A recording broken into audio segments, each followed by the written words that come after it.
Hello students, welcome to chemistry real. आज का अपना टॉपिक है कोऑर्डिनेशन कंपाउंड्स। बेटे जिन्ना कंपाउंड्स ਦੇ ਵਿੱਚ ਕੋਆਰਡੀਨੇਟ ਬੌਂਡ ਜਾਂ ਡੇਟਿਵ ਬੌਂਡ ਹੁੰਦਾ ਹੈ ਉਹਨਾਂ ਕੰਪਾਊਂਡਸ ਨੂੰ ਆਪਾਂ ਕਹਿੰਦੇ ਆ ਕੋਆਰਡੀਨੇਸ਼ਨ ਕੰਪਾਊਂਡਸ। ਕੋਆਰਡੀਨੇਸ਼ਨ ਕੰਪਾਊਂਡਸ ਦਾ ਦੂਜਾ ਨਾਮ ਕੰਪਲੈਕਸਸ ਹੈ। ਸੋ ਆਪਾਂ ਬੇਟੇ ਪਹਿਲਾਂ ਪੜਿਆ ਹੋਇਆ ਹੈ ਕਿ ਜੇ ਕਿਸੇ दो एटम्स दे विचकार शेयरिंग ऑफ इलेक्ट्रॉन हो रही है और दोनों एटम एक एक इलेक्ट्रॉन कंट्रीब्यूट कर रहे हैं तो इस बॉन्ड ਨੂੰ ਆਪਾਂ ਕਹਿੰਦੇ ਹਾਂ ਕੋਵੈਲੈਂਟ ਬੌਂਡ। ਪਰ ਜੇਕਰ ਇਲੈਕਟ੍ਰॉन ਪੇਅਰ ਇੱਕ ਐਟਮ ਦੁਆਰਾ ਕੰਟਰੀਬਿਊਟ ਹੋਵੇ ਔਰ ਦੂਸਰੇ ਦੇ ਨਾਲ ਸ਼ੇਅਰ ਕੀਤਾ ਜਾਵੇ ਤਾਂ ਇਸ ਬੌਂਡਿੰਗ ਨੂੰ ਆਪਾਂ ਕਹਿੰਦੇ ਹਾਂ ਕੋਆਰਡੀਨੇਟ ਬੌਂਡਿੰਗ। ਸੋ ਜਿਹੜਾ ਐਟਮ ਜਿੰਦੇ ਕੋਲੇ ਇਲੈਕਟ੍ਰॉन ਪੇਅਰ ਹੁੰਦਾ ਹੈ अवेलेबल फॉर डोनेशन ਉਹਨੂੰ ਆਪਾਂ ਕਹਿੰਦੇ ਆ लिगेंड और लिगेंड अपना इलेक्ट्रॉन पेयर शेयर करता है ऐसे एटम ਦੇ ਨਾਲ ਜਿੰਦੇ ਕੋਲੇ ਖਾਲੀ वेकेंट d ऑर्बिटल ਹੁੰਦੇ ਆ। ਇਹਨੂੰ ਆਪਾਂ ਕਹਿੰਦੇ ਆ सेंट्रल मेटल आयन या सेंट्रल मेटल एटम। और इस बॉन्ड ਨੂੰ ਕਿਹੜਾ बॉन्ड कोऑर्डिनेट बॉन्ड। ਇਹ बॉन्ड ਕਿਵੇਂ ਬਣਿਆ? एक इलेक्ट्रॉन पेयर लिगेंड ने कंट्रीब्यूट किया और मेटल दे खाली ऑर्बिटल्स दे नाल इन्हां ने शेयरिंग कर ली। सो इस बॉन्ड नु आपां कहने हैं कोऑर्डिनेट बॉन्ड। और जेड़े कंप्लेक्सेस दे विच कोऑर्डिनेट बॉन्ड हुंदा है कंप्लेक्सेस कहने हैं। जिस तरह मेटल एटम दे नाल 4 लिगेंड लग गए, जिहड़ी स्क्वायर ब्रैकेट है it actually represents a complex, मतलब ऐसा कंपाउंड जिंदे विच कोऑर्डिनेट बॉन्ड होया बनिया होया है। सो रूटीन लाइफ दे विच आपां किहड़े-किहड़े कंप्लेक्सेस नूं जानदे हैं? Haemoglobin, chlorophyll, vitamin B12।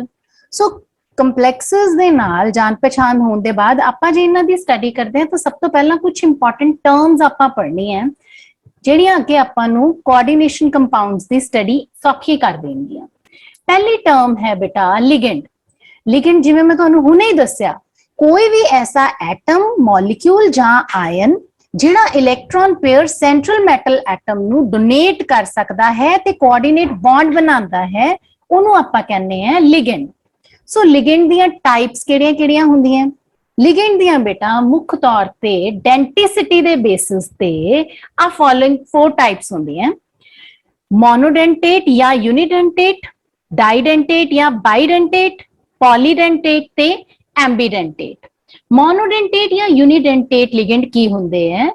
अजिहे ligand जिन्हां कोले केवल एक डोनर एटम होवे ओनू आपां कहने हैं मोनोडेंटेट या यूनिडेंटेट लिगेंड। जिवें अमोनिया दे विच नाइट्रोजन एक ऐसा एटम है जिंदे कोले electron pair available for donation है।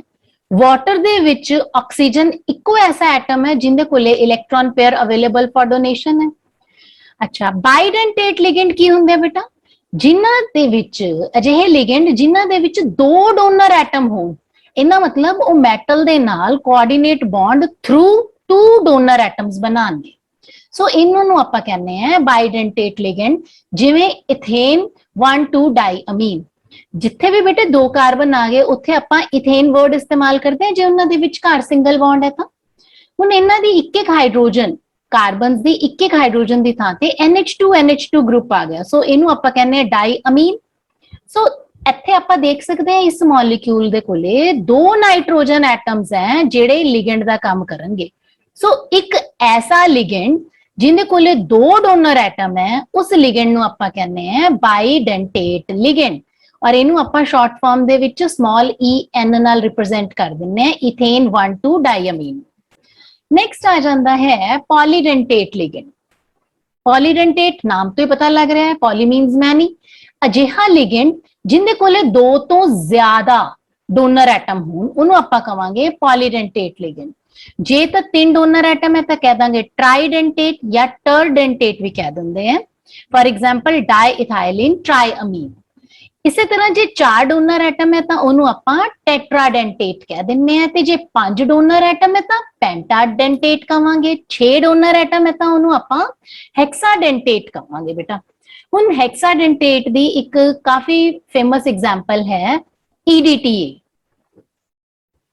EDTA दा स्ट्रक्चर अगेन 2 कार्बन जिन्हां दे विचकार सिंगल बॉन्ड है, इथाइलीन डाई अमीन इनदे नाल दो ऐसे NH2 ग्रुप जिहड़े है वो लगे हुए हैं जिन्हां दी हाइड्रोजन्स दी थां ते एसीटेट ग्रुप लगे हुए हैं। सो इन्हां नूं आपां कुल मिला के की नाम दवांगे, ethylene di amine tetra acetate ion.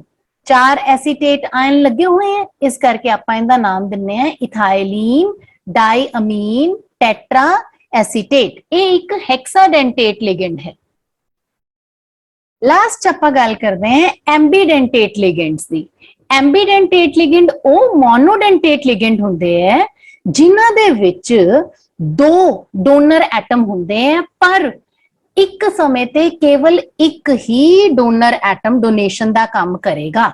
मतलब कहना यह है कि डोनर एटम तो दो है, पर उन्हां चों एक समय ते केवल इको ही मैटल दे नाल कोऑर्डिनेट करेगा। अजिहे लिगेंड्स नूं आपां कहने हैं एम्बीडेंटेट लिगेंड्स। जिवें साइनाइड जिहड़ा है वो एक मोनोडेंटेट लिगेंड है, पर इहदे विच दो डोनर एटम है, कार्बन के थ्रू भी डोनेशन हो सकती है ते नाइट्रोजन के थ्रू भी हो सकती है, तो इनू आपां एम्बीडेंटेट कहने हैं। जे तां लिगेंड मतलब साइनाइड जिहड़ा कार्बन के थ्रू मैटल दे नाल कोऑर्डिनेट कर रहा है तो इनू आपां कहांगे साइनाइड। और जे लिगेंड यही वाला लिगेंड नाइट्रोजन के थ्रू मैटल दे नाल कोऑर्डिनेट बॉन्ड बना रहा है तो इनू आपां कहांगे आइसोसाइनाइड लिगेंड। सो अजिहे लिगेंड जिन्हां कोले डोनर एटम तो दो है, पर वो काम मोनोडेंटेट की तरह करते हैं। मतलब एक समय ते केवल एक ही आइदर दिस और दिस एक ही कोऑर्डिनेट करेगा, तो अजिहे लिगेंड्स नूं आपां कहने हैं एम्बीडेंटेट लिगेंड्स। इसी तरह अपने कोले नाइट्राइटो जिहड़ा है NO2 ये भी एक एम्बीडेंटेट लिगेंड है। जे नाइट्रोजन दे नाल मेटल नू कोऑर्डिनेशन मिल रही है, मतलब कोऑर्डिनेट बॉन्ड नाइट्रोजन और मेटल दे विचकार बन रहा है, तो इहनू आपां कहांगे नाइट्राइटो N। और जे किते नाइट्राइटो दे विचों दी ऑक्सीजन मेटल दे नाल कोऑर्डिनेट कर रही है तो इहनू आपां कहांगे नाइट्राइटो O। कहने दा मतलब ये है कि डोनर का काम नाइट्रोजन भी कर सकती है तो ऑक्सीजन भी कर सकती है, पर एक समय ते इको जना करेगा, या नाइट्रोजन या ऑक्सीजन। सो अजिहे लिगेंड्स नूं आपां कहने हैं एम्बीडेंटेट लिगेंड्स। तो लिगेंड्स दे बाद अगला टॉपिक है अपना कोऑर्डिनेशन नंबर। जिन्ने भी लिगेंड्स सेंट्रल मेटल एटम नू अटैच हुंदे हैं उन्हां दे टोटल नंबर नू आपां कहने हैं कोऑर्डिनेशन नंबर। फॉर एग्जांपल जिवें तुसीं आ एक कंप्लेक्स देख रहे हो, स्क्वायर ब्रैकेट का मतलब है कंप्लेक्स जिंदे च सेंट्रल मेटल एटम है और लिगेंड जिहड़े लुईस बेसिस है, सेंट्रल मेटल एटम जिहड़ा है वो लुईस एसिड है। लिगेंड ने अपने इलेक्ट्रॉन इनू दान करने हैं, मेटल ने इलेक्ट्रॉन एक्सेप्ट करने हैं। सो मैटल दे आले दुआले किन्ने लिगेंड लगे है ਉਹਨੂੰ ਆਪਾਂ ਕਹਿੰਦੇ ਆ ਕੋਆਰਡੀਨੇਸ਼ਨ ਨੰਬਰ। ਹੁਣ ਇਸ ਕੰਪਲੈਕਸ ਦੇ ਵਿੱਚ coordination number of silver positive is 2। ਇਸ ਕੰਪਲੈਕਸ ਦੇ ਵਿੱਚ ਐਜ਼ ਯੂ ਕੈਨ ਸੀ ਕਿੰਨੇ ਅਮੋਨੀਆ ਲੱਗੇ ਹੈ 4। So very good, coordination number is 4।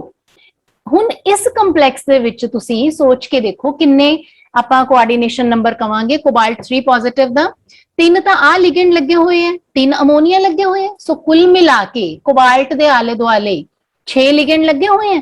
So coordination number of cobalt 3 positive is 6. Next important term है charge of complex ion। मतलब complex ion, इस complex ion दे उत्ते पूरा कितना charge है। So complex ion दे उत्ते बेटा जिहड़ा charge है वो sum of algebraic sum of charges on central metal ion and ligands। इन्हां सारियां दे अल्जेब्रिक सम चार्जेस दे अल्जेब्रिक सम नूं आपां कहांगे charge of the complex ion. हुण जिवें निकल दा आपां नूं पता है कि +2 चार्ज है, अमोनीया दे उत्ते 0 चार्ज हुंदा है, न्यूट्रल लिगेंड है, 6 अमोनीया लगे हुए हैं। सो अल्जेब्रिक सम कर दिता आपां, इन्हां दा जोड़ लगाता तो अपने कोले की आ जांदा है +2, जिहड़ा कि चार्ज आपां नूं कंप्लेक्स दे उत्ते दिखाई दे रहा है। इसे तरीके नाल बेटा एक होर कंप्लेक्स दी आपां एग्जांपल लैने हैं COCl ਤੇ ਉਹਦੇ ਨਾਲ 5 ਅਮੋਨੀਆ ਲੱਗੇ ਹੋਏ ਆ।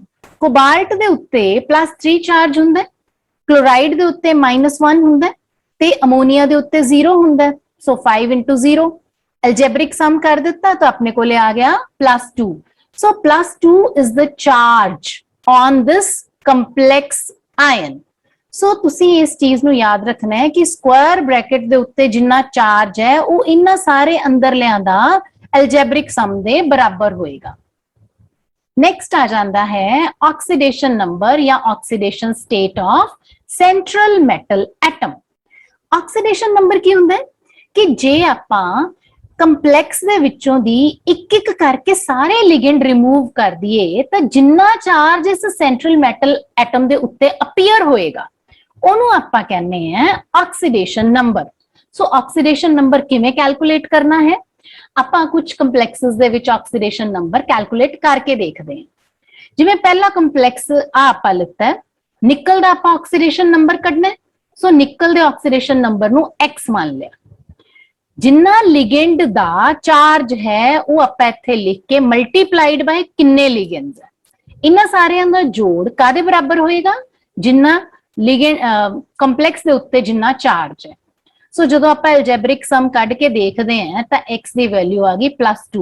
इनका मतलब निकल दे उत्ते +2 ऑक्सीडेशन स्टेट काम कर रही है. इसे तरीके नाल हुण आपां इह वाला कंप्लेक्स लैने हैं जिथे ऑक्सीलेट 3 जिहड़े है आयरन दे नाल कोआर्डिनेशन च हैगे हैं. सो x दा आपां आयरन दा ऑक्सीडेशन नंबर x मान लिया. ऑक्सीलेट दे उत्ते -2 चार्ज हुंदा है, 3 ऑक्सीलेट आयन्स है. सो आप इस तरीके नाल एल्जेब्रिक सम लिखता. एल्जेब्रिक सम कादे बराबर होएगा, जिन्ना चार्ज है टोटल कंप्लेक्स दे उत्ते, that is equal to -3. So values put करन ते अपने कोले x बराबर +3 आ गया बेटा इत्थे. So iron the oxidation state is +3. इसी तरीके नाल आपां निकल दा कार्बोनिल कंपाउंड देखते हैं, टेट्रा कार्बोनिल निकल. इहदे विच निकल दे ऑक्सीडेशन स्टेट सानू नहीं पता कितनी है, असी x ले ली. कार्बोनिल दे उत्ते 0 चार्ज हुंदा है क्योंकि carbonyls are neutral. So x + 4 * 0 is equal to 0. इत्थे कोई चार्ज नहीं है, it is equal to 0. So ultimately x comes out to be 0. So ये याद रखना है कि सेंट्रल मेटल एटम दी oxidation state can be 0, it can be plus. Next important term है कोआर्डिनेशन पॉलीहेड्रॉन. बेटा स्पेस दे विच लिगेंड एटम्स जिहड़े है सेंट्रल एटम दे नाल डायरेक्टली अटैच्ड है तां उस स्पेस दे अरेंजमेंट नूं आपां कहने हैं कोआर्डिनेशन पॉलीहेड्रॉन. देखो स्क्वायर ब्रैकेट दे अंदर जो चीज आ गई मेटल एटम और जिन्ने लिगेंड उनदे नाल डायरेक्टली अटैच्ड है, इस सारी चीज नूं आपां कवांगे कोआर्डिनेशन पॉलीहेड्रॉन. साधारण शब्दां च जे आपां कहिए ना कि ज्योमेट्री की है इस कंप्लेक्स दी, हुण इत्थे आपां देख सकते हैं भी 6 लिगेंड लगे हुए हैं कोबाल्ट नूं. सो इत्थे ऑक्टाहेड्रल 6 लिगेंड्स दी अटैचमेंट वास्ते ऑक्टाहेड्रल ज्योमेट्री होएगी. नेक्स्ट इंपॉर्टेंट टर्म है कि कंप्लेक्सेस नूं असीं दो नाम नाल पुकारदे हैं. एक नाम हुंदा है होमोलैप्टिक कंप्लेक्स और दूसरा हुंदा है हेट्रोलैप्टिक कंप्लेक्स. जे तां किसी कंप्लेक्स दे विच केवल एक काइंड दे लिगेंड लगे हुए हैं, जिवें इस कंप्लेक्स च देखो कोबाल्ट दे नाल केवल 6 अमोनिया लगे हुए हैं और इत्थे देखो आयरन दे नाल एक तरह दे लिगेंड यानी कि साइनाइड्स 6 साइनाइड लगे हुए हैं. सो एक कहे जे कंप्लेक्सेस हुए होमोलैप्टिक कंप्लेक्सेस. और इस दे ऑपोजिट हेट्रोलैप्टिक कंप्लेक्सेस केड़े हुंदे हैं, अजिहे कंप्लेक्स जिन्हां विच 2 तरह दे जां 2 तो वध तरह दे लिगेंड्स होणगे उन्हां नूं आपां कवांगे हेट्रोलैप्टिक कंप्लेक्सेस. तो कुल मिला के आपां हुण तक की कुछ सिक्ख्या वो आपां रिवाइज करदे हैं. ਜਿਹੜੀ स्क्वायर ब्रैकेट है एक्चुअली ये दस रही है सानू कोआर्डिनेशन पॉलीहेड्रॉन या कोआर्डिनेशन एंटिटी बारे. कोआर्डिनेशन एंटिटी दे विच होएगा सेंट्रल मेटल एटम या सेंट्रल मेटल आयन, नाल इनदे अटैच होणगे लिगेंड्स. लिगेंड्स जिहड़े है वो न्यूट्रल भी हो सकते हैं ते नेगेटिवली चार्ज भी हो सकते हैं. किन्ने लिगेंड लगे हुए हैं, 6 टोटल. सो कोआर्डिनेशन नंबर कितना बन गया 6. कोआर्डिनेशन एंटिटी दे बाहर जेड़ा भी पार्ट होएगा दैट इज आयनाइजेबल पार्ट। जे इत्थे 2 Cl लिखे हुंदे तो इहदा मतलब 2 क्लोराइड आयन जिहड़े है वो आयनाइज हो जाने सी। ओके, सो नेक्स्ट आंदे हैं बेटा कि how to give name to these complexes, मतलब ਕੰਪਲੈਕਸਸ ਦੀ ਨੋਮਨਕਲੇਚਰ ਦੇ ਕੀ ਰੂਲਸ ਹੈ।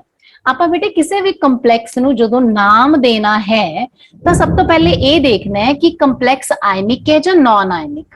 ਜੇ ਤਾਂ ਨॉन ਆਇਨਿਕ ਹੈ ਫਿਰ ਤਾਂ ਉਹਦਾ ਵਨ ਵਰਡ ਨੇਮ ਹੋਏਗਾ, ਔਰ ਜੇ ਕੰਪਲੈਕਸ ਆਇਨਿਕ ਹੈ ਤਾਂ ਪਹਿਲਾਂ ਆਪਾਂ ਕਟਾਇਨ ਨੂੰ ਨਾਮ ਦੇਣਾ ਤੇ ਫਿਰ ਆਪਾਂ ਅਨਾਇਨਿਕ ਪਾਰਟ ਨੂੰ ਦੇਣਾ। ਜਿਵੇਂ ਆਪਾਂ ਸਿੰਪਲੀ ਦੇਖਦੇ ਹਾਂ ਨਾ, ਆਪਾਂ NaCl ਤਾਂ ਪਹਿਲਾਂ ਕਟਾਇਨ ਤੇ ਫਿਰ ਅਨਾਇਨ ਨੂੰ ਨਾਮ ਦਿੰਨੇ ਆ। ਉਸੇ ਤਰ੍ਹਾਂ ਹੀ ਕੰਪਲੈਕਸਸ ਦੇ ਵਿੱਚ ਵੀ ਜੇ ਆਇਨਿਕ ਕੰਪਲੈਕਸ ਹੈ ਨਾ ਤਾਂ ਪਹਿਲੇ ਕਟਾਇਨ ਨੂੰ ਨਾਮ ਦੇਵਾਂਗੇ ਤੇ ਫਿਰ ਆਪਾਂ ਬਾਕੀ ਅਨਾਇਨਿਕ ਪਾਰਟ ਨੂੰ ਨਾਮ ਦੇਵਾਂਗੇ।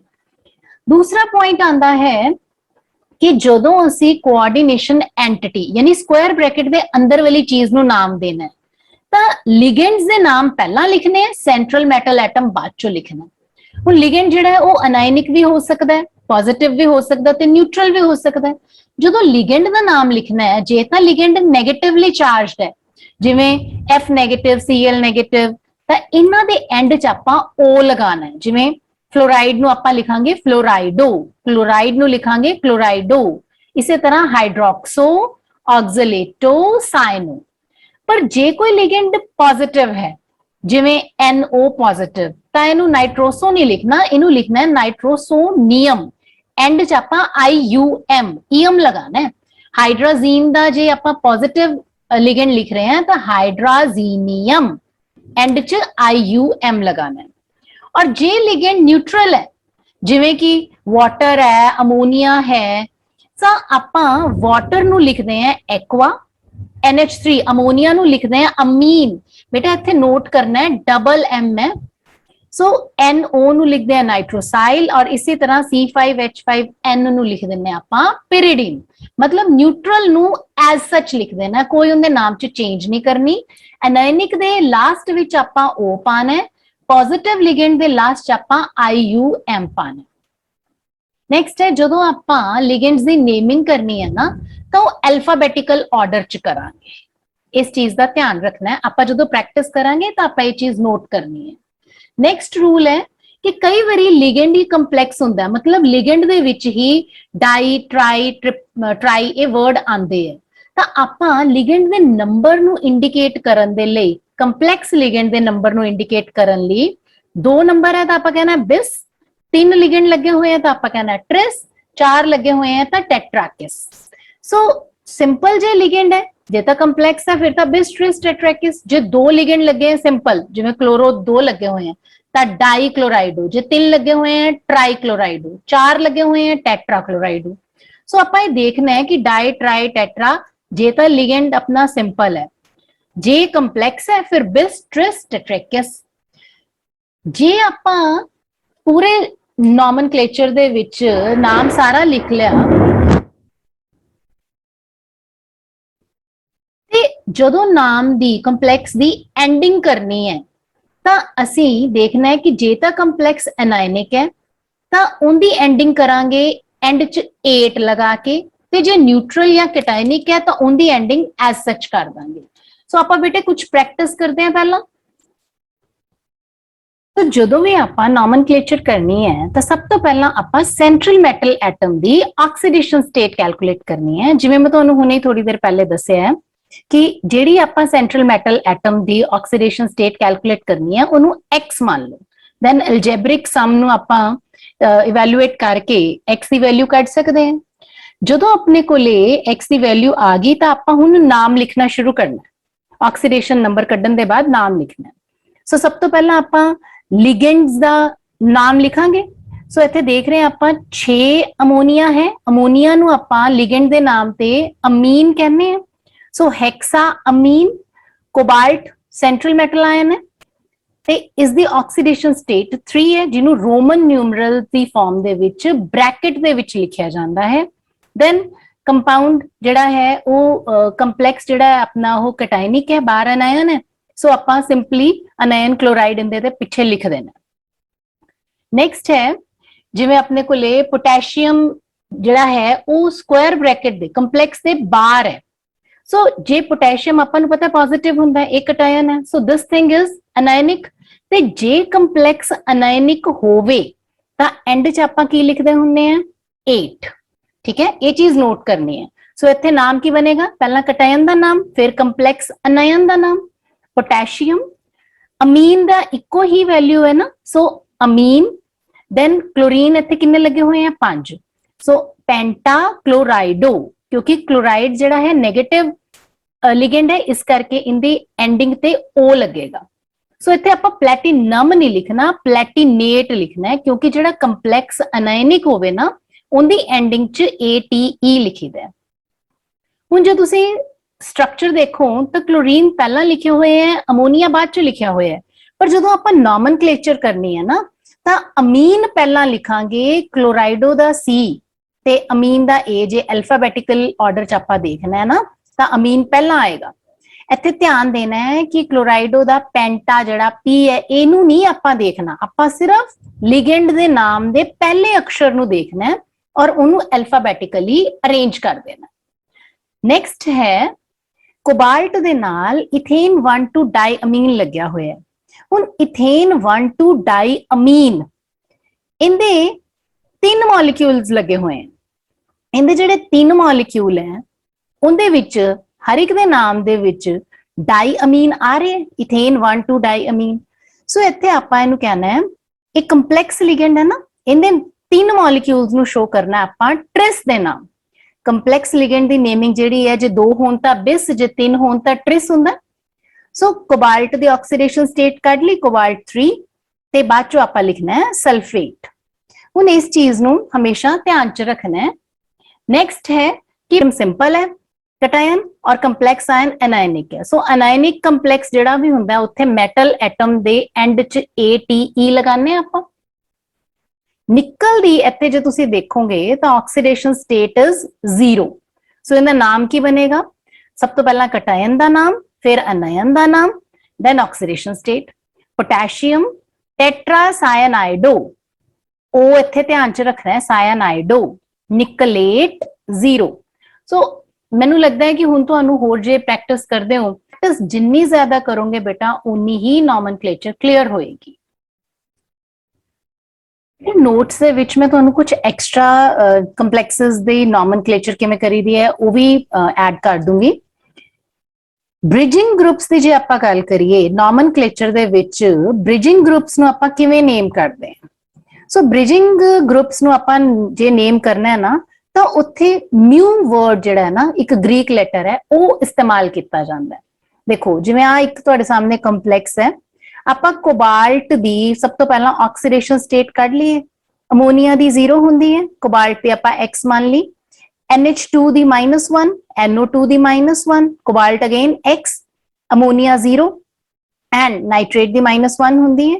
ਸੋ ਆਪਣੇ ਕੋਲੇ ਜਿਹੜੀ X ਦੀ ਵੈਲਿਊ ਹੈ ਉਹ 3 ਆ ਜਾਂਦੀ ਹੈ। ਸੋ ਆਪਾਂ ਇਸ ਕੰਪਲੈਕਸ ਦਾ ਨਾਮ ਕਿਵੇਂ ਲਿਖਾਂਗੇ, 1 ਬਾय 1 ਦੇਖੋ। ਟੈਟਰਾ ਅਮੀਨ ਕੋਬਾल्ट, ਕੋਬਾल्ट ਦੇ ਨਾਲ ਇਹਦੀ ਆਕਸੀਡੇਸ਼ਨ ਸਟੇਟ ਆ ਗਈ। ਮਿਊ ਅਮਾਈਡੋ, म्यू नाइट्राइटो N, N ਦਾ ਮਤਲਬ ਇਹ ਹੈ ਕਿ ਜਿਹੜਾ ਇਹ ਨਾਈਟਰਾਈਟੋ ਗਰੁੱਪ ਹੈ ਇਹ N ਦੇ ਥਰੂ ਲਿਗੈਂਡ ਕਰ ਰਿਹਾ ਹੈ, ਕੋਆਰਡੀਨੇਟ ਕਰ ਰਿਹਾ ਹੈ। ਟੈਟਰਾ ਅਮੀਨ, ਆ ਵਾਲਾ ਟੈਟਰਾ ਅਮੀਨ, ਕੋਬਾਲਟ 3 ਨਾਈਟ੍ਰੇਟ। ਸੋ ਇਹਦੇ ਨਾਲ ਬੇਟੇ ਆਪਾਂ ਨੂੰ ਬ੍ਰਿਜਿੰਗ ਗਰੁੱਪਸ ਵਾਲੀ ਨੋਮਨਕਲੇਚਰ ਵੀ ਕਲੀਅਰ ਹੋ ਜਾਏਗੀ। ਇਹ ਤੁਹਾਡੇ ਸਾਹਮਣੇ ਕੁਝ ਸॉल्वड एग्जांपल्स हैं, ਤੁਸੀਂ ਇੱਥੇ ਵੀਡੀਓ ਪੌਜ਼ ਕਰਕੇ ਇੱਥੇ ਪ੍ਰੈਕਟਿਸ ਵੀ ਕਰ ਸਕਦੇ ਹੋ ਇਹਨਾਂ ਨੋਮਨਕਲੇਚਰ ਦੀ। ਕਈ ਵਾਰੀ ਨੋਮਨਕਲੇਚਰ ਡਾਇਰੈਕਟ ਪੁੱਛਣ ਦੀ ਬਜਾਏ ਆਪਾਂ ਨੂੰ ਨਾਮ ਦਿੱਤਾ ਹੁੰਦਾ ਤੇ ਆਪਾਂ ਫਾਰਮੂਲਾ ਡਿਰਾਈਵ ਕਰਨਾ ਹੁੰਦਾ। ਸੋ ਇਹ ਪ੍ਰੈਕਟਿਸ ਵੀ ਤੁਸੀਂ ਇੱਥੇ ਵੀਡੀਓ ਪੌਜ਼ ਕਰਕੇ ਈਜ਼ੀਲੀ ਕਰ ਸਕਦੇ ਹੋ। Now we will be starting the most interesting part of this chapter, that is bonding in coordination compounds। बेटा काफी साइंटिस्ट ने काफी थ्योरीज प्रपोज कीतियां, जिवें Werner theory, valence bond theory, crystal field theory, ligand field theory, molecular orbital theory. आपां जिहड़ियां अज 3 theories पढ़नी है वो जिहड़ियां हाईलाइटेड है, Werner theory, valence bond theory और क्रिस्टल फील्ड थ्योरी। सो सब तो पहला आप शुरू करते हैं वर्नर थ्योरी। वर्नर थ्योरी के जिहड़े पोस्टुलेट्स हैं, कोआर्डिनेशन कंपाउंड्स दे विच मेटल एटम दो तरह दी वैलेंसीज शो करता है, एक होंदी प्राइमरी वैलेंसीज और एक होंदी सेकेंडरी वैलेंसीज। ਜਿਹੜੀਆਂ ਪ੍ਰਾਇਮਰੀ ਵੈਲੈਂਸੀਜ਼ ਹੈ ਇਹ ਆਇਨਾਈਜ਼ੇਬਲ ਹੁੰਦੀਆਂ ਤੇ ਅਕਸਰ ਇਹ ਆਕਸੀਡੇਸ਼ਨ ਸਟੇਟ ਨੂੰ ਰੈਫਰ ਕਰਦੀਆਂ, ਜਦਕਿ ਸੈਕੰਡਰੀ ਵੈਲੈਂਸੀਜ਼ ਜਿਹੜੀਆਂ ਉਹ ਫਿਕਸਡ ਹੁੰਦੀਆਂ, ਨਾਨ ਆਇਨਾਈਜ਼ੇਬਲ ਹੁੰਦੀਆਂ ਤੇ ਕੋਆਰਡੀਨੇਸ਼ਨ ਨੰਬਰ ਨੂੰ ਰੈਫਰ ਕਰਦੀਆਂ। ਥਰਡ ਪੋਸਟੂਲੇਟ ਹੈ ਕਿ ਮੈਟਲ ਐਟਮ ਨੇ ਆਪਣੀਆਂ ਦੋਨੋਂ ਹੀ ਵੈਲੈਂਸੀਜ਼ ਨੂੰ ਸੈਟੀਸਫਾਈ ਕਰਨਾ ਹੁੰਦਾ। ਪ੍ਰਾਇਮਰੀ ਵੈਲੈਂਸੀਜ਼ ਤਾਂ ਨੈਗੇਟਿਵ ਆਇਨਸ ਦੇ ਥਰੂ ਸੈਟੀਸਫਾਈ ਹੁੰਦੀਆਂ, ਜਦਕਿ ਸੈਕੰਡਰੀ ਵੈਲੈਂਸੀਜ਼ ਜਿਹੜੀਆਂ ਉਹ ਨੈਗੇਟਿਵ ਆਇਨ ਜਾਂ ਨਿਊਟਰਲ ਕਿਸੇ ਦੇ ਥਰੂ ਵੀ ਸੈਟੀਸਫਾਈ ਹੋ ਸਕਦੀ ਹੈ। ਕਈ ਵਾਰੀ ਕੀ ਹੁੰਦਾ ਹੈ ਕਿ ਜਿਹੜਾ ਨੈਗੇਟਿਵ ਆਇਨ ਹੈ ਨਾ ਉਹ ਪ੍ਰਾਇਮਰੀ ਤੇ ਸੈਕੰਡਰੀ ਦੋਨੋਂ ਤਰ੍ਹਾਂ ਦੀਆਂ ਵੈਲੈਂਸੀਜ਼ ਨੂੰ, ਇੱਕੋ ਆਇਨ ਦੋਨੋਂ ਤਰ੍ਹਾਂ ਦੀਆਂ ਵੈਲੈਂਸੀਜ਼ ਨੂੰ ਸੈਟੀਸਫਾਈ ਕਰ ਦਿੰਦਾ। ਜਿਹੜੀਆਂ ਸੈਕੰਡਰੀ ਵੈਲੈਂਸੀਜ਼ ਹੁੰਦੀਆਂ ਇਹ ਜਿਓਮੈਟਰੀ ਆਫ ਕੋਆਰਡੀਨੇਸ਼ਨ ਕੰਪਾਊਂਡ ਨੂੰ ਡਿਟਰਮਿਨ ਕਰਦੀਆਂ। ਕਿਉਂ? ਕਿਉਂਕਿ ਜਿਹੜੀਆਂ ਸੈਕੰਡਰੀ ਵੈਲੈਂਸੀਜ਼ ਹੈ ਉਹ ਸਪੇਸ ਦੇ ਵਿੱਚ ਫਿਕਸਡ ਪੋਜੀਸ਼ਨਸ ਵੱਲ ਪੁਆਇੰਟ ਆਊਟ ਕਰਦੀਆਂ, पर प्राइमरी वैलेंसीज ਜਿਹੜੀਆਂ ਉਹ नॉन डायरेक्शनल ਹੁੰਦੀਆਂ, ਇਸ ਕਰਕੇ ਮੋਲੀਕਿਊਲ ਦੀ ਜਿਓਮੈਟਰੀ ਡਿਸਾਈਡ ਕਰਨ ਚ ਪ੍ਰਾਇਮਰੀ ਵੈਲੈਂਸੀਜ਼ ਦਾ ਕੋਈ ਰੋਲ ਨਹੀਂ ਹੁੰਦਾ। ਦੈਨ ਜਿਹੜੇ ਮੈਟਲ ਐਟਮ ਹੈ ਉਹ ਪ੍ਰਾਇਮਰੀ ਵੈਲੈਂਸੀ ਪਤਾ ਇਸ ਤਰ੍ਹਾਂ ਐਗਜ਼ਿਬਿਟ ਕਰਦੇ, ਐਦਾਂ ਸ਼ੋ ਕਰਦੇ ਜਿੱਦਾਂ ਸਿੰਪਲ ਸਾਲਟ ਬਣਦਾ, ਜਿਵੇਂ ਕੋਬਾਲਟ ਕਲੋਰਾਈਡ ਹੋ ਗਿਆ, ਸਿਲਵਰ ਨਾਈਟ੍ਰੇਟ ਹੋ ਗਿਆ। ਪਰ ਜਿਹੜੀਆਂ ਸੈਕੰਡਰੀ ਵੈਲੈਂਸੀਜ਼ ਹੈ ਉਹ ਜਿਹੜੀਆਂ ਹੈ ਕੰਪਲੈਕਸ ਆਇਨ ਦੀ ਫਾਰਮੇਸ਼ਨ ਦੇ ਵਿੱਚ ਐਗਜ਼ਿਬਿਟ ਹੁੰਦੀਆਂ। ਕੰਪਲੈਕਸ ਆਇਨ ਦਾ ਮਤਲਬ ਕੀ ਹੋਇਆ ਕਿ ਜਿੱਥੇ ਸਾਨੂੰ ਸਿੰਪਲ ਆਇਨ, ਕਟਾਇਨ ਤੇ ਅਨਾਇਨ ਦੀ ਬਜਾਏ ਸਾਨੂੰ ਸਿੰਪਲ ਨਾਨ ਆਇਨਾਈਜ਼ੇਬਲ ਆਇਨ ਮਿਲ ਰਿਹਾ ਹੈ, ਉੱਥੇ ਸੈਕੰਡਰੀ ਵੈਲੈਂਸੀਜ਼ ਜਿਹੜੀਆਂ ਉਹ ਇਸਤੇਮਾਲ ਹੁੰਦੀਆਂ। ਹੁਣ ਆਪਾਂ ਵਰਨਰ ਨੇ ਜਿਹੜੇ ਕੰਪਾਊਂਡਸ ਤੇ ਸਟੱਡੀ ਕੀਤੀ ਹੈ ਉਹਨਾਂ ਦੀ ਕੁਝ ਸਟੱਡੀਜ਼ ਦੇ ਕਨਕਲੂਜਨ ਦੇਖਦੇ ਹਾਂ। ਵਰਨਰ ਨੇ ਸਭ ਤੋਂ ਪਹਿਲਾਂ ਦੇਖਿਆ COCl3 ਅਮੋਨੀਆ। ਹੁਣ ਇਹਦੇ ਵਿੱਚ ਵਰਨਰ ਨੇ ਜੋ ਐਕਸਪਲੇਨੇਸ਼ਨ ਦਿੱਤੀ ਕਿ ਕੋਬਾਲਟ ਦੀਆਂ 6 ਸੈਕੰਡਰੀ ਵੈਲੈਂਸੀਜ਼ ਹੈ ਔਰ 3 ਪ੍ਰਾਇਮਰੀ ਵੈਲੈਂਸੀਜ਼ ਹੈ। ਬੇਟਾ ਜਿਹੜੀ ਆ ਸੋਲਿਡ ਲਾਈਨ ਹੈ ਇਹ ਹੈ ਸੈਕੰਡਰੀ ਵੈਲੈਂਸੀਜ਼ ਤੇ ਆ ਜਿਹੜੀਆਂ ਡਾਟਡ ਲਾਈਨਸ ਹੈ ਇਹ ਹੈ ਪ੍ਰਾਇਮਰੀ ਵੈਲੈਂਸੀਜ਼। ਸੋ ਇਸ ਦੇ ਬਾਅਦ COCl3 5 ਅਮੋਨੀਆ, ਦੇਖੋ ਇੱਥੇ ਹੈ 6 ਅਮੋਨੀਆ, ਇੱਥੇ ਹੈ 5 ਅਮੋਨੀਆ। ਹੁਣ ਕੋਬਾਲਟ ਦੀ ਸੈਕੰਡਰੀ ਵੈਲੈਂਸੀ 6 ਹੈ, ठीक है, अमोनिया इत्थे 5 है।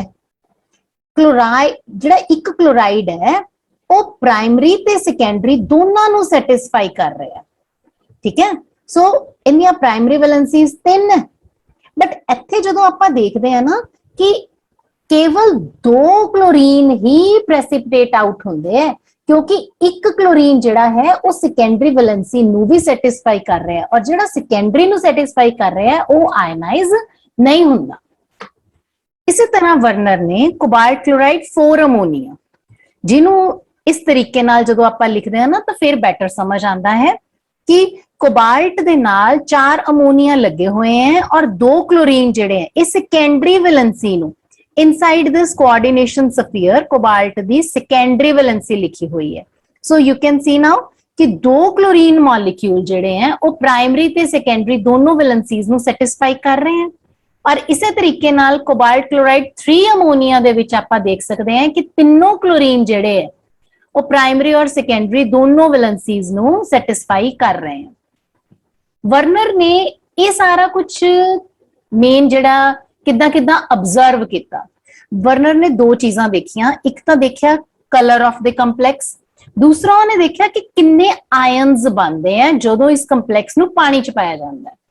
सो कोबाल्ट क्लोराइड 6 अमोनिया जिहड़े हैं उनका colour yellow, cobalt chloride 5 ammonia दा purple colour, cobalt chloride 4 ammonia दा ग्रीन कलर। ते नंबर ऑफ आयन्स देखो बेटा, जेड़ी चीज स्क्वायर ब्रैकेट दे अंदर है उन्हें फर्दर आयनाइज नहीं होना ते जिन्नी चीज बाहर है उन्हें सारी दी सारी ने आयनाइज हो जाना है। सो इत्थों दे 3 क्लोरीन नेगेटिव निकले तो ओवरऑल 3 पॉजिटिव आ जाएगा। इत्थों दी 2 क्लोरीन निकले क्लोराइड दी फॉर्म च ते 2 पॉजिटिव आ गया। इत्थे 1 क्लोरीन निकलिया है ते 1 पॉजिटिव आएगा। नंबर ऑफ आयन्स गिनो, एक तो आ वाला आयन हो गया ते 3 आ वाले, सो टोटल 4। इत्थे आ वाला एक आयन, दो आ वाले क्लोरीन दे, तीन आयन टोटल बन गए। इत्थे एक आयन आ वाला कंप्लेक्स आयन और एक simple anion, so total number of ions is 2। बेटा वर्नर थ्योरी उस टाइम दी पायनियर थ्योरी सी, पर ये थ्योरी थ्योरेटिकल जस्टिफिकेशन, मतलब जो भी वर्नर ने एक्सप्लेन किया ना उनके पीछे थ्योरी की है, लॉज की है, वो नहीं दस सके।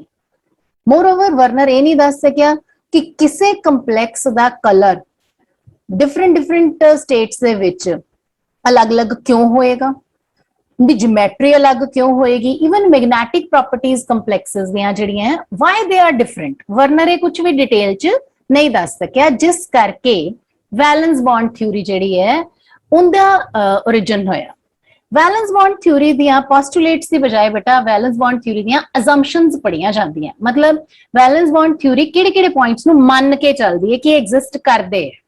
सो फर्स्ट असम्पशन इज कि मैटल एटम कोले हमेशा खाली ऑर्बिटल होंगे जिथे उन्हें अपने लिगेंड तो आने वाले इलेक्ट्रॉन रिसीव करने हैं, ते जिन्ने खाली ऑर्बिटल्स मैटल एटम अवेलेबल कराएगा लिगेंड नूं, उन्ना मैटल एटम का कोआर्डिनेशन नंबर होएगा, मतलब उन्ने लिगेंड्स इहदे नाल अटैच हो जाएंगे। दूसरी चीज कि जिन्ने metal orbitals suitable metal orbitals जेडे है जिवें sp_d हाइब्रिडाइज करनगे तां उन्ने ही हाइब्रिडाइज्ड ऑर्बिटल बननगे। जिन्ने हाइब्रिडाइज्ड ऑर्बिटल होणगे ना वो कंप्लेक्स नू एक ज्योमेट्री प्रोवाइड करनगे। जे चार कोऑर्डिनेशन नंबर है, मतलब कि एक S और 3p जे ए हाइब्रिडाइजेशन च पार्टिसिपेट कर रहे हैं तो ज्योमेट्री टेट्राहेड्रल होएगी।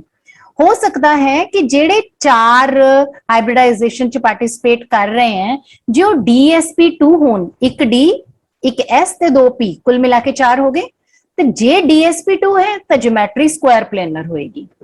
जे 5 कोऑर्डिनेशन नंबर है, मतलब मेटल दे नाल 5 लिगेंड लगे हुए हैं मोनोडेंटेट, ता हाइब्रिडाइजेशन sp3d होएगी, ट्राइगोनल बायपिरामिडल ज्योमेट्री का नाम होएगा। और इसी तरह जे 6 कोऑर्डिनेशन नंबर है, मतलब sp3d2 या d2sp3 हो सकती है, तो ज्योमेट्री जिहड़ी है ऑक्टाहेड्रल होएगी। हुण इन्हां दोनां दे विच की फर्क है या इन्हां दोनां च की फर्क है, ये आपां अगले पॉइंट च समझदे हैं। वैलेंस बॉन्ड थ्योरी दे अनुसार डी ऑर्बिटल जेडे हाइब्रिडाइजेशन च इन्वॉल्व हो रहे हैं वो इनर भी हो सकते हैं ते वो आउटर भी हो सकते हैं। इनका की मतलब होया इनर ते आउटर, देखो जे तां दो 3d ऑर्बिटल एक 4s ते 3 4p जे ए इस्तेमाल हो रहे हैं तो हाइब्रिडाइजेशन होएगी d2sp3, ठीक है, तो जेड़ा कंप्लेक्स बनेगा वो इनर ऑर्बिटल कंप्लेक्स होएगा। और जे 4s 4p और बाहर वाले 4d 4s 4p ते 4d यानी sp3d2 तो इनू आपां कहने हैं आउटर ऑर्बिटल कंप्लेक्स। जे बेटा इत्थे नहीं भी क्लियर होया ना अगे एग्जांपल च तुहानू अच्छी तरह क्लियर हो जाएगा। नेक्स्ट पोस्टुलेट है कि हर लिगेंड जेड़ा है ना उनके कोले घट्टो घट एक एटम ऐसा होएगा जिंदे ऑर्बिटल दे विच एक लोन पेयर कम से कम है। सो जेड़े empty hybrid orbital of metal ion है वो लिगेंड दे फुल्ली फिल्ड ऑर्बिटल्स दे नाल ओवरलैप करनगे ताही जाके मेटल लिगेंड कोऑर्डिनेट बॉन्ड बनेगा। ਹੁਣ ਆਪਾਂ कुछ एग्जांपल्स देखते हैं कि ये सारे पोस्टुलेट्स जिन्हों ਆਪਾਂ assumptions ਦੀ ਫਾਰਮ ਦੇ ਵਿੱਚ ਸਟੱਡੀ ਕੀਤਾ ਹੈ ਇਹ ਕਿਵੇਂ ਕਿਵੇਂ ਅਪਲਾਈ ਹੁੰਦੇ ਆ। ਦੇਖੋ ਪਹਿਲੀ ਚੀਜ਼ ਕਹੀ ਸੀ ਕਿ ਮੈਟਲ ਐਟਮ ਦੇ ਕੋਲੇ ਖਾਲੀ ऑर्बिटल्स होंगे। So you can see iron जेड़ा है उनकी कॉन्फ़िगरेशन 26 एटॉमिक नंबर है, 3d6 4s2 हुंदी है। सो ग्राउंड स्टेट च किस तरह लिखांगे 3d6 नु आपां, यस पहले सिंगली फिल करांगे फिर पेयरिंग 4s2। जो Fe3 पॉजिटिव मतलब 3 इलेक्ट्रॉन चले गए, 3 इलेक्ट्रॉन कित्थों जाएंगे, 2 तो इस 4s2 चले जाएंगे, एक आ वाला पेयर्ड चला जाएगा रिमूव हो जाएगा। सो कॉन्फ़िगरेशन 3d5 रहेगी, 4s दे विच कोई नहीं है खाली है 4s। हुन FeCN6 3 नेगेटिव जो बनना है यानी कि फेरिस आयनाइड जो कंप्लेक्स आयन बनना है 6 साइनाइड लगनगे इहदे नाल।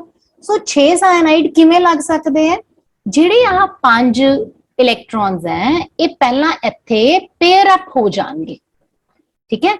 तो 6 ਜਿਹੜੇ ਹੈ ਖਾਲੀ orbitals as you can see d 3d ਦੇ 2 then 4s then 4p d ਜਿਹੜਾ 3d ਇਸਤੇਮਾਲ ਹੋਇਆ ਨਾ ਕਿ 4d ਸੋ ਇਹ ਕਿਹੜਾ ਹਾਈਬ੍ਰਿਡਾਈजेशन होएगी d2sp3 अंदर वाले d इस्तेमाल होए है ना n-1 4s 4 ਜਿਹੜਾ n है सो n-1 3 ਹੋਇਆ अंदर वाले ਜਦੋਂ d इस्तेमाल ਹੋਏ ਹੈ ਤਾਂ ਇਹਨੂੰ ਆਪਾਂ ਕਵਾਂਗੇ ਇਨਰ ਆਰਬਿਟਲ ਕੰਪਲੈਕਸ ਕਿਉਂਕਿ ਇੱਥੇ ਤੁਸੀਂ ਦੇਖ ਸਕਦੇ ਹੋ ਕਿ ਪੇਅਰਿੰਗ ਹੋਗੀ ਇਹਨਾਂ ਦੀ ਸੋ ਇੱਕ ਹੀ ਅਨਪੇਅਰਡ ਹੈ ਹੋਏਗਾ ਇਹ ਪੈਰਾਮੈਗਨੈਟਿਕ ਬਟ ਵੀਕਲੀ ਪੈਰਾਮੈਗਨੈਟਿਕ ਹੋਏਗਾ ਔਰ ਇਹਦੀ ਸਪਿਨ ਵੀ ਜਿਹੜੀ ਹੈ ਉਹ ਲੋ ਸਪਿਨ ਕੰਪਲੈਕਸ ਇਹ ਬਣੇਗਾ ਜੇ ਆਪਾਂ ਫੈਰੀਸਾਇਨਾਈਡ ਦੇ ਬਾਅਦ ਫੈਰੋਸਾਇਨਾਈਡ ਆਇਨ ਦੇਖੀਏ ਫੈਰੋਸਾਇਨਾਈਡ ਦੇ ਵਿੱਚ ਕੀ ਹੋਏਗਾ ਕਿ ਜਿਹੜੀ ਆਇਰਨ ਦੀ ਗਰਾਊਂਡ ਸਟੇਟ ਹੈ ਉਹ ਤਾਂ ਐਜ਼ ਸੱਚ ਸੇਮ ਹੀ ਹੈ ਫੈਰੋ ਦੇ ਵਿੱਚ ਇਹਦੀ ਜਿਹੜੀ ਆਕਸੀਡੇਸ਼ਨ ਸਟੇਟ ਹੈ ਉਹ 2 ਪੋਜ਼ਿਟਿਵ ਹੈ ਫੈਰੀਸਾਇਨਾਈਡ ਦੇ ਵਿੱਚ it was 3 positive so 2 positive ਦਾ ਮਤਲਬ ਹੈ ਕਿ ਕੱਲੇ s ਵਾਲੇ 2 ਇਲੈਕਟ੍ਰੋਨ ਆ ਲੌਸਟ ਬਾਕੀ 6 ਇੱਥੇ ਦੇ ਇੱਥੇ ਮੌਜੂਦ ਹੈ ਹੁਣ ਜਦੋਂ ਇਹਦੇ ਨਾਲ 6 ਸਾਇਨਾਈਡ ਲੱਗਨੇ ਹੈ ਇਹਨਾਂ ਨੇ ਪੇਅਰ ਅਪ ਹੋ ਜਾਣਾ ਜਦੋਂ ਇਹ ਪੇਅਰ ਅਪ ਹੋ ਗਏ ਤਾਂ ਯੂ ਕੈਨ ਸੀ ਕਿ ਆ 2 ਆਰਬਿਟਲ d ਦੇ 3d ਦੇ ਇਹ ਖਾਲੀ ਹੋ ਗਏ 4s ਤੇ 3 4p d2sp3 ਹਾਈਬ੍ਰਿਡਾਈजेशन ਹੋਏਗੀ ਇਹ ਇਨਰ ਆਰਬਿਟਲ ਕੰਪਲੈਕਸ ਬਣਿਆ इनकी स्पिन बहुत ही लो होएगी और ये डायमैग्नेटिक क्यों होएगा because you can see all the electrons are paired in it कोई भी अनपेयर्ड इलेक्ट्रॉन आपां नूं इत्थे नहीं दिखाई दे रहा सो इत्थे समझ आंदा है कि फेरीसाइनाइड और फेरोसाइनाइड दोनों दे विच d2sp3 है पर एक पैरामैग्नेटिक है ते एक डायमैग्नेटिक है ਹੁਣ ਆਪਾਂ ਆਇਰਨ ਦਾ ਇੱਕ ਹੋਰ ਕੰਪਲੈਕਸ ਦੇਖਦੇ ਹਾਂ ਜਿੱਥੇ ਆਇਰਨ ਦੇ ਨਾਲ 6 ਵਾਟਰ ਮੋਲੀਕਿਊਲਸ ਲਿਗੈਂਡ ਦੀ ਤਰ੍ਹਾਂ ਅਟੈਚਡ ਹੈ ਸੋ ਆਇਰਨ ਦੀ ਕਨਫੀਗਰੇਸ਼ਨ 3d6 4s2 ਹੈ ਗਰਾਊਂਡ ਸਟੇਟ ਦੇ ਵਿੱਚ ਆਇਰਨ 3 ਪੋਜ਼ਿਟਿਵ ਜਦੋਂ ਆਕਸੀਡੇਸ਼ਨ ਸਟੇਟ ਹੈ ਤਾਂ 2 ਇਲੈਕਟ੍ਰੋਨ 4s ਦੇ ਵਿੱਚੋਂ ਔਰ ਇੱਕ ਵਾਲਾ ਇਲੈਕਟ੍ਰੋਨ ਲੂਜ਼ ਹੋ ਜਾਂਦੇ ਆ 3d5 ਆ ਗਈ ਜਦੋਂ ਵਾਟਰ ਨੇ ਇਸ Fe3 ਨੂੰ ਅਪਰੋਚ ਕਰਨਾ ਹੈ ਤਾਂ d orbitals ਦੇ ਵਿੱਚ ਇਲੈਕਟ੍ਰੋਨਸ ਦੀ ਪੇਅਰਿੰਗ ਨਹੀਂ ਹੋ ਰਹੀ ਹੈ ਸੋ ਵਾਟਰ ਜਿਹੜਾ ਹੈ 4s 4p ਔਰ d ਦੇ 4d ਦੇ 2 orbitals ਇਸਤੇਮਾਲ ਕਰੇਗਾ ਸੋ ਹਾਈਬ੍ਰਿਡਾਈजेशन ਕਿਹੜੀ ਹੋ ਜਾਏਗੀ ਇੱਥੇ sp3d2 ਹੁਣ ਇੱਥੇ ਤੁਸੀਂ ਦੇਖ ਸਕਦੇ ਹੋ ਕਿ ਬਾਹਰ ਵਾਲਾ ਸ਼ੈਲ ਯਾਨੀ ਕਿ 4d ਉਹ ਇਸਤੇਮਾਲ ਹੋਇਆ ਹੈ ਸੋ ਇਹ ਕਿਹੜਾ ਕੰਪਲੈਕਸ ਬਣੇਗਾ ਆਊਟਰ ਆਰਬਿਟਲ ਕੰਪਲੈਕਸ और इत्थे किन्ने अनपेयर्ड इलेक्ट्रॉन्स हैगे 5 जिस करके स्ट्रांगली पैरामैग्नेटिक होएगा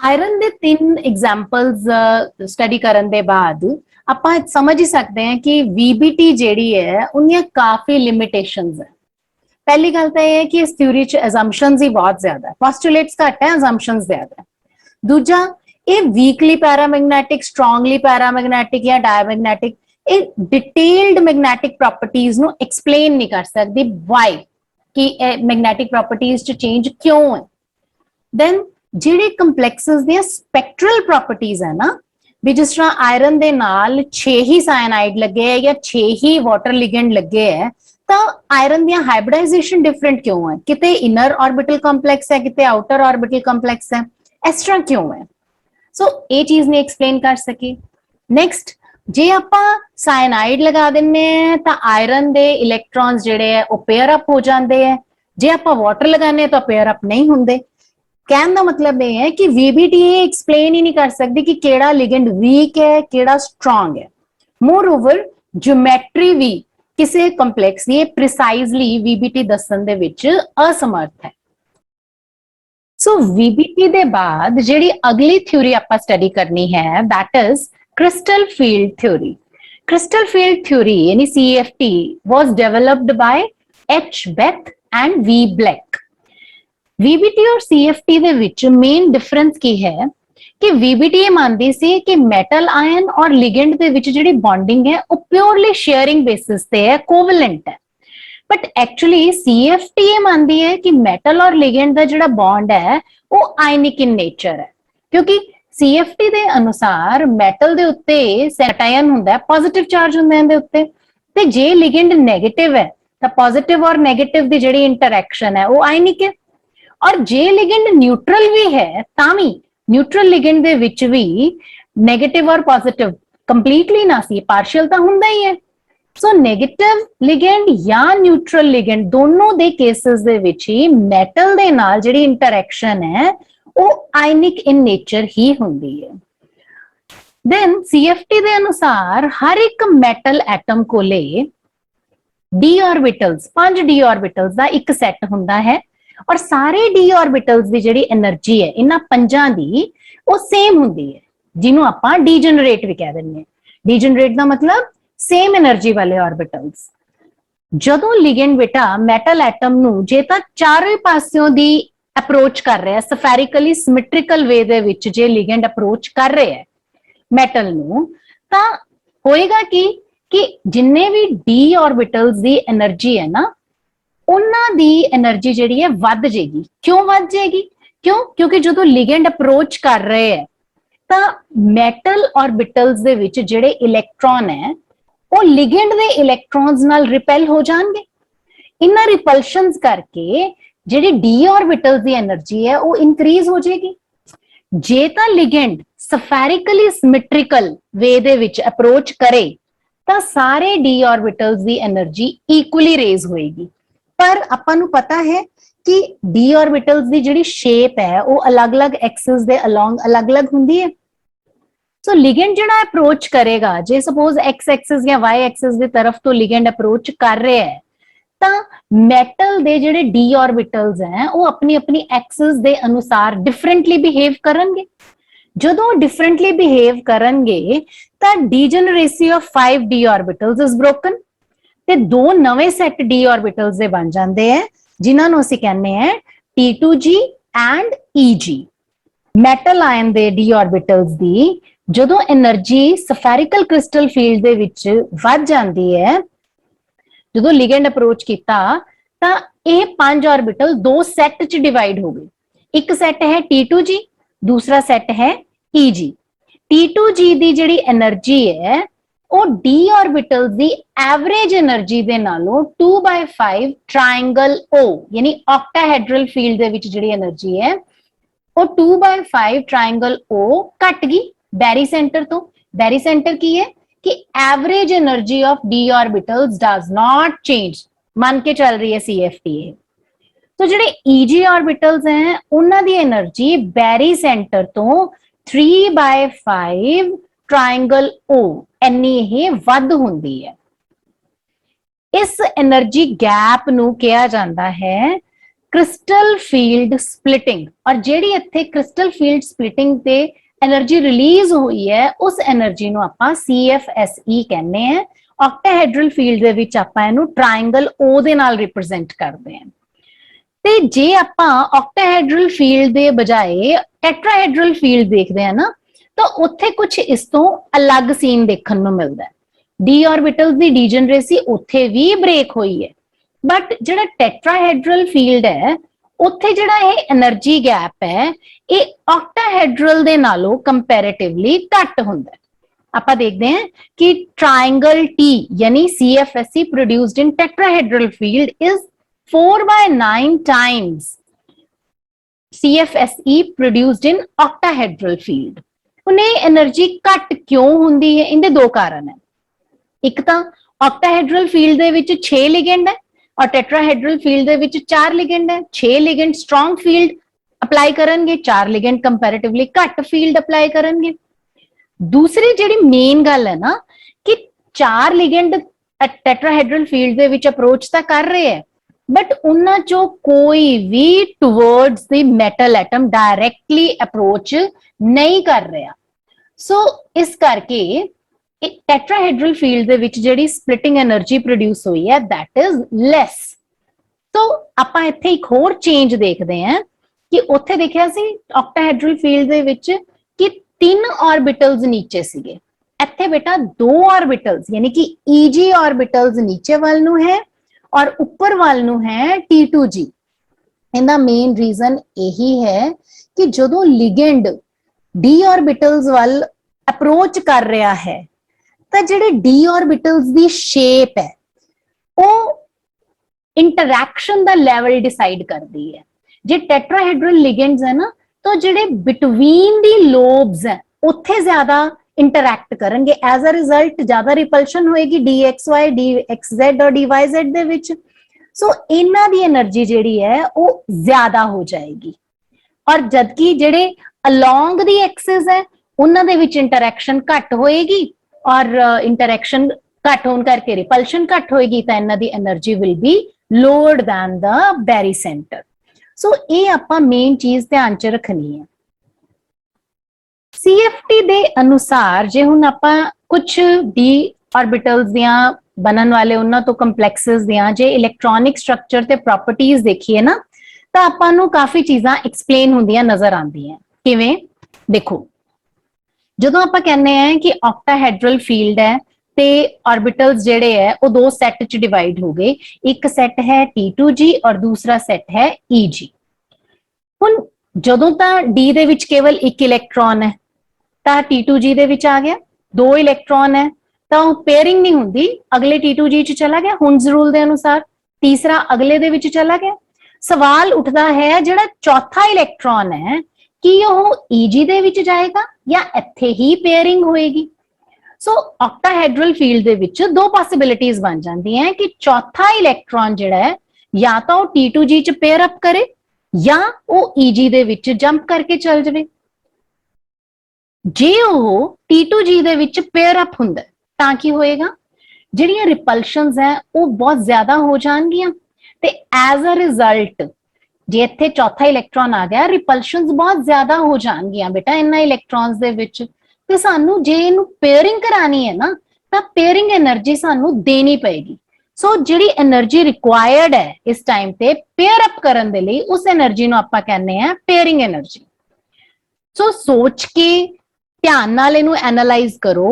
CFSC ਮਤਲਬ એનર્ਜੀ ਰਿਲੀਜ਼ ਹੋ ਰਹੀ ਹੈ ਕਿ ਇੱਕ ਸਟਰੋਂਗ ਲਿਗੈਂਡ ਆਇਆ, ਸਟਰੋਂਗ ਫੀਲਡ ਲਿਗੈਂਡ ਆਇਆ, ਉਹਨੇ ਬਹੁਤ ਜ਼ਿਆਦਾ ਸਪਲਿਟੈਂਸ ਕਰਤੀ, ਬਹੁਤ ਜ਼ਿਆਦਾ CFSC ਰਿਲੀਜ਼ ਕਰਤੀ।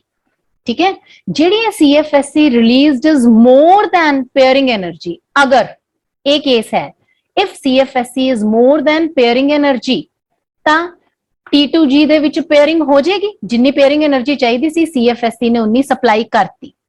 ਇਹਦਾ ਮਤਲਬ ਇਹ ਹੋਏਗਾ ਕਿ EG ਖਾਲੀ ਰਹਿ ਜਾਏਗਾ। ਪਰ ਬੇਟਾ ਜੀ ਜੇ CFSC ਘੱਟ ਹੈ ਔਰ ਪੇਅਰਿੰਗ એનર્ਜੀ ਜ਼ਿਆਦਾ ਹੈ, ਮਤਲਬ ਲਿਗੈਂਡ ਵੀਕ ਫੀਲਡ ਸੀ, ਉਹਨੇ ਸਪਲਿਟਿੰਗ ਜ਼ਿਆਦਾ ਕੀਤੀ ਨਹੀਂ, ਜਿੰਨੀ ਸਪਲਿਟਿੰਗ ਤੇ ਬਾਅਦ એનર્ਜੀ ਨਿਕਲਣੀ ਸੀ ਉਹ ਪੇਅਰਿੰਗ એનર્ਜੀ ਦੇ ਨਾਲੋਂ ਬਹੁਤ ਘੱਟ ਹੈ।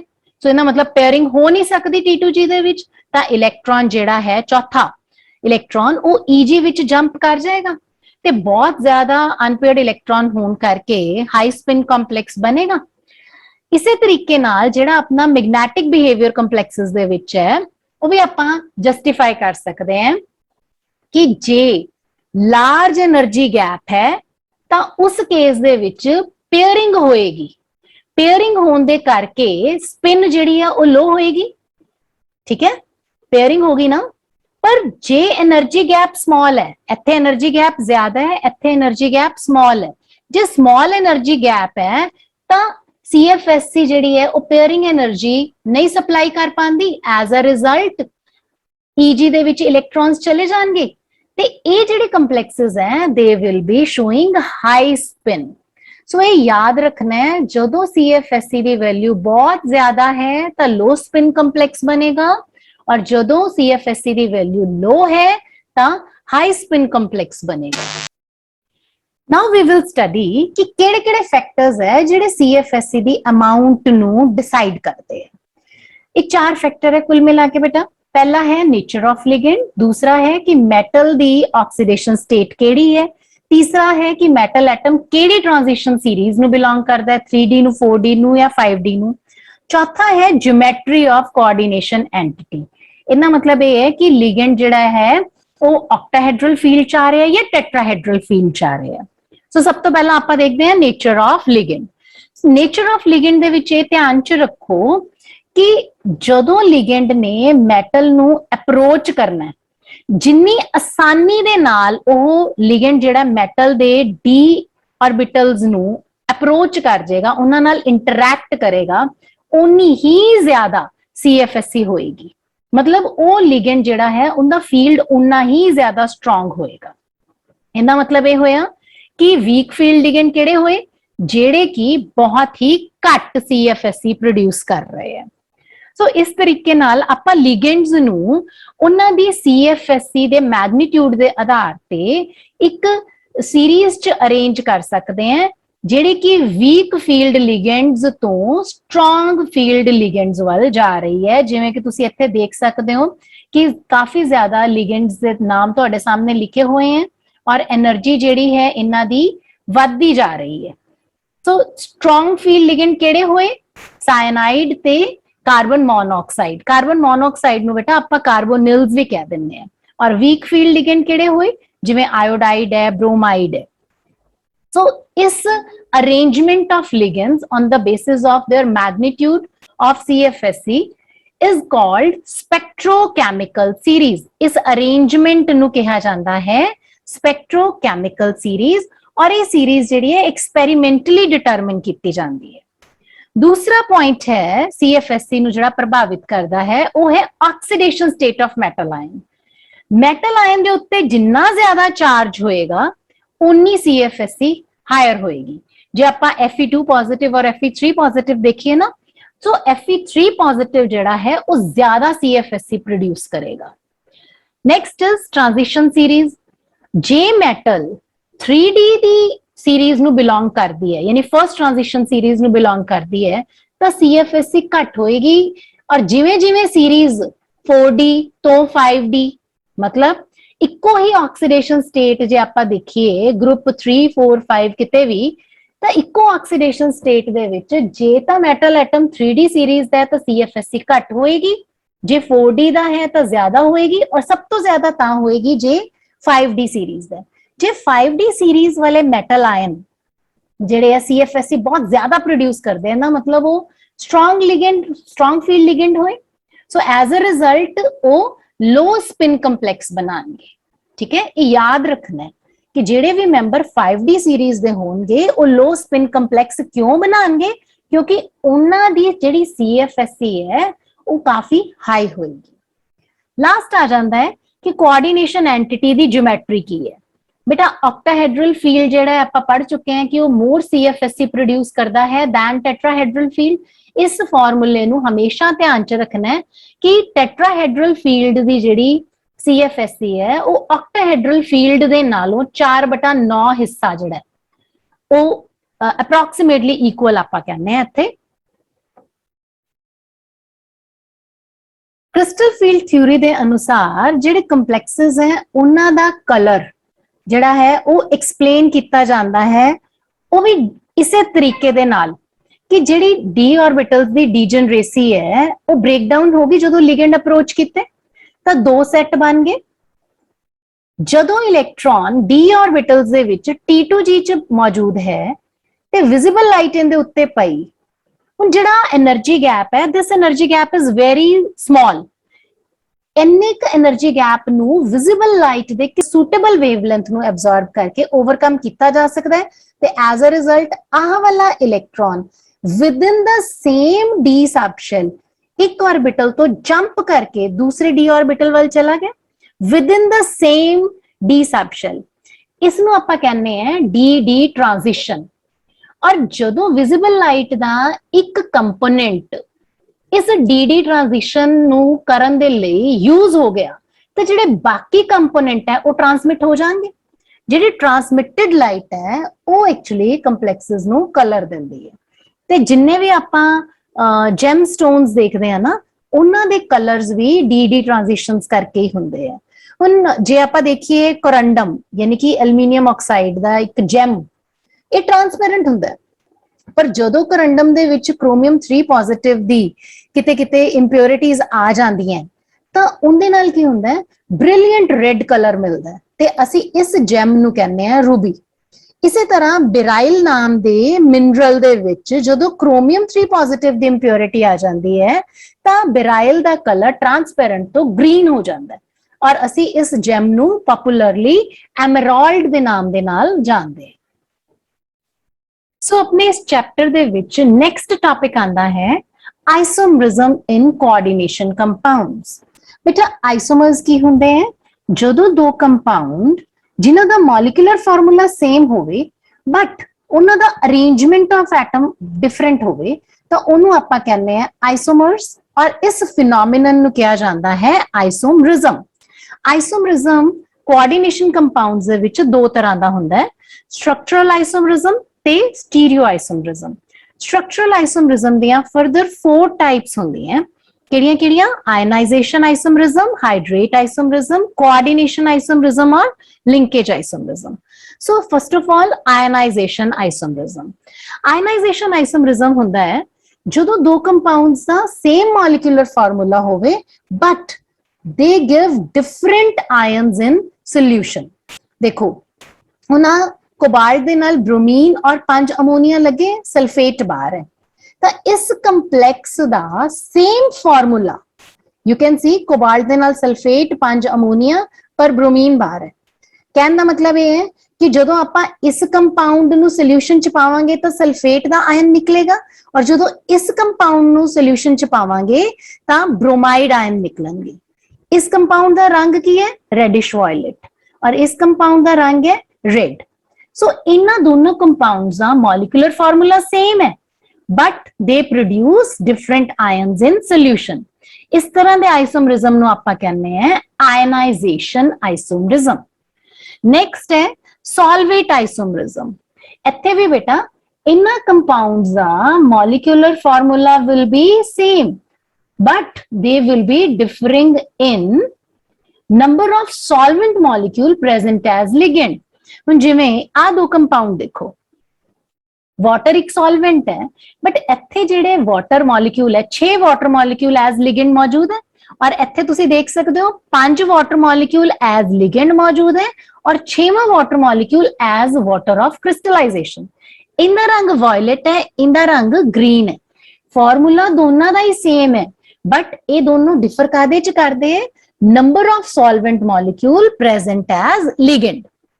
नेक्स्ट आ जाता है कोऑर्डिनेशन आइसोमरिज्म। कोऑर्डिनेशन आइसोमरिज्म दे विच भी बेटा आपां डेफिनेशन च यही लिखना है कि वो कंपाउंड जिन्हां दा सेम मॉलिक्यूलर फार्मूला है but they differ in distribution of ligands in cationic and anionic entities. इनका की मतलब होया जिवें हुण एक कैटायनिक और एनायनिक एंटिटीज है। इत्थे तुसी देख सकते हो कि कोबाल्ट दे नाल 6 अमोनिया लगे हैं और क्रोमियम दे नाल 6 साइनाइड। हुण जदों आपां इन्हां दा कोऑर्डिनेशन आइसोमर लिखना है ना तो कोबाल्ट दे नाल साइनाइड लगे और क्रोमियम दे नाल ammonia. So they are differing in distribution of ligand in cationic and anionic entities. मतलब कि लिगेंड केड़ा कैटायनिक एंटिटी च है और केड़ा एनायनिक एंटिटी च है, उस डिस्ट्रीब्यूशन दे विच इन्हां दा फर्क होएगा। लास्ट आ जाता है लिंकेज आइसोमरिज्म। लिंकेज आइसोमरिज्म का मतलब हुंदा है कि जदों लिगेंड दा केड़ा एटम मैटल दे नाल अटैच हो रहे हैं। जिवें देखो NO2 दे विचों जे तां O अटैच हो रहे हैं, कोबाल्ट दे विच 5 अमोनिया ते ONO लिखिया होया है, 2 क्लोरीन बाहर है। सिमिलरली दूजे दे आइसोमर दे विच देखो कि इत्थे NO2 यानी इत्थे N जिहड़ा है कोबाल्ट दे नाल कंबाइन कर रहे हैं। सो जदों mode of attachment of ligand वो फर्क हो जाए आपां उहनूं कहांगे linkage isomerism. Now next are stereo isomerism. So stereo isomers वो आइसोमर हुंदे हैं जिन्हां दा मॉलिक्यूलर फार्मूला सेम है, उन्हां दे केमिकल बॉन्ड भी सेम हुंदे पर उन्हां दा एटम्स दा जिहड़ा स्पेस दे विच अरेंजमेंट है ना वो डिफरेंट हुंदा है। इन्हां दो टाइप्स हुंदियां स्टीरियो आइसोमरिज्म दियां, एक हुंदी है ज्योमेट्रिकल आइसोमरिज्म और दूसरी हुंदी है ऑप्टिकल आइसोमरिज्म। ज्योमेट्रिकल आइसोमरिज्म नूं आपां सिस एंड ट्रांस आइसोमरिज्म दे नाम नाल भी जानदे हैं। जदों लिगेंड्स मैटल दे आले दुआले एडजेसेंट पोजीशन मतलब बिल्कुल नाल नाल लगे हुए हैं तो उन्होंने आपां सिस कहने हैं, और जे लिगेंड्स ऑपोजिट पोजीशंस ते लगे है अक्रॉस पोजीशन ते लगे है तो उन्होंने आपां ट्रांस कहने हैं।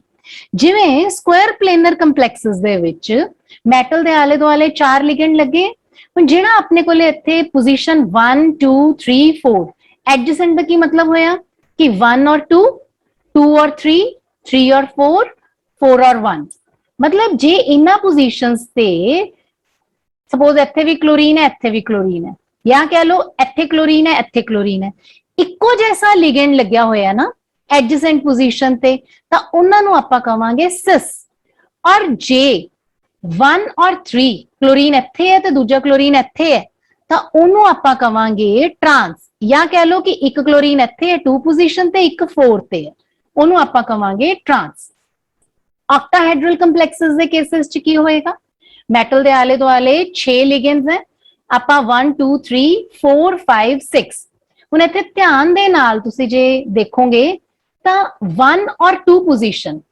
मतलब बेसिकली देखा जाए तो जे आ चार एक प्लेन ते है आ ऊपर है जिहड़ा ऊपर वाला है ये चारों कोनियां दे नाल देखा जाए तो सिस पोजीशन ते होएगा 1 और 2 1 और 3 1 और 4 1 और 5 ये किहड़ियां पोजीशन हुईयां सिस इसे तरीके दे नाल जिहड़ियां एडजेसेंट पोजीशन है यानी कि 2 और 3 ठीक है 6 और 4 6 और 3 2 और 5 ये भी आप कह सकते हैं 2 और 5 ये होंगियां सिस पोजीशंस ट्रांस किहड़ियां होंगियां 1 और 6 2 और 4 5 और 3 सो ये पोजीशंस होंगियां ट्रांस ऑक्टाहेड्रल कंप्लेक्सेस दे विच next is optical isomerism optical isomerism दा मतलब की हुंदा है कि कुछ सबस्टांसेस जिहड़े हैं वो प्लेन पोलराइज्ड लाइट दा पाथ जिहड़ा है बदल दिंदे हैं किवें देखो जे कदी आपां